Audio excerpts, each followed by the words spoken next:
How's it going, everyone? I'm back, your movie guru, with another review. This time I'm going to be reviewing a movie that I enjoyed seeing in theaters, Ford versus Ferrari, starring Christian Bale and Matt Damon. For those of you who don't know anything about it, I came into the movie knowing what the ending was going to be and what the story was about, just because personally I'm a car guy. I like supercars. This fame story, I knew a lot about it and what transpires. But for those of you who might not be car people, it's about Ford at the time, 1966, enlisting the help of Carroll Shelby, who had won this race before, and he goes on to be a great sports car designer. He's a legend now. He was then too, but even more so now. But Ford, the car company, wants to enlist the help of Carroll Shelby to beat Ferrari at this esteemed race called 24 Hours of Le Mans, in which you actually race for 24 hours. So that's the synopsis. Ford, they're this big company, but they make cars for everyday normal people, and then Ferrari is the big giant on the block. When it comes to terms of racing, they're very tough to beat. The Carroll Shelby is played by Matt Damon, and then the driver they enlist to help them, Ken Miles, is played by Christian Bale. When I came into this movie, like I said, I knew what the story was. I did, I like supercars, but I wasn't that enthralled about seeing this movie because I thought, there's a lot of ways this can go wrong because, anytime you're telling a tale, a true, or, you're telling a story about something that's based on true events, it can go wrong in many ways. If the artist, the director takes too many liberties in telling the story, people that know the actual story may, be upset with that, and that's not really what happened, and so it takes you out of the experience of the story, or they can tell too much, exactly as it happened, and then it just makes for a boring type documentary type movie.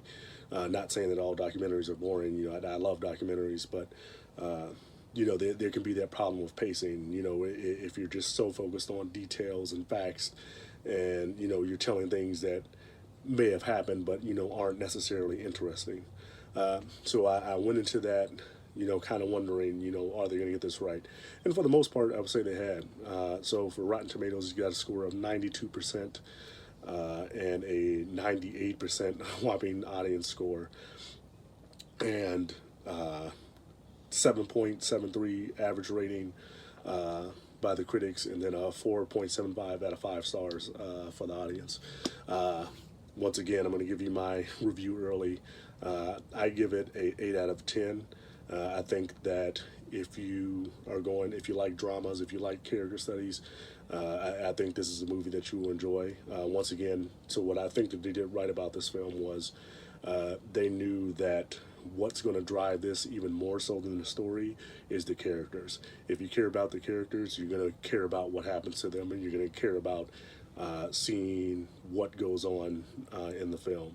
And I really enjoyed Matt Damon's performance as Carroll Shelby, but even more so, I really enjoyed Christian Bale as Ken Miles.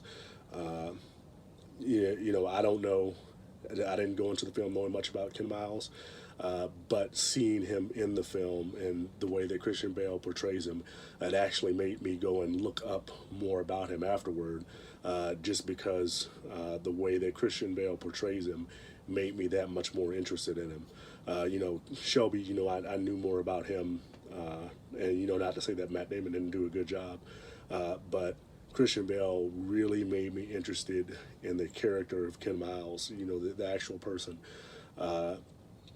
And the director does a good job of framing the story in a way, and you're looking at more so that the movie is named Ford versus Ferrari, but more so you're looking at Carol Shelby and Ken Miles, their story as they go and try to accomplish something. And the obstacles that get put in their way and how they overcome those and what they eventually build. So the story isn't so much Ford versus Ferrari, but it becomes the story of these two people, and that is actually vastly more interesting. I've said it before, and I'll say it again. Characters make movies. You can have a great movie with bad characters, but it's very hard. And I think if you have great characters, it's very hard to have a bad movie. Not impossible. I've definitely seen it, but it's a lot harder to do because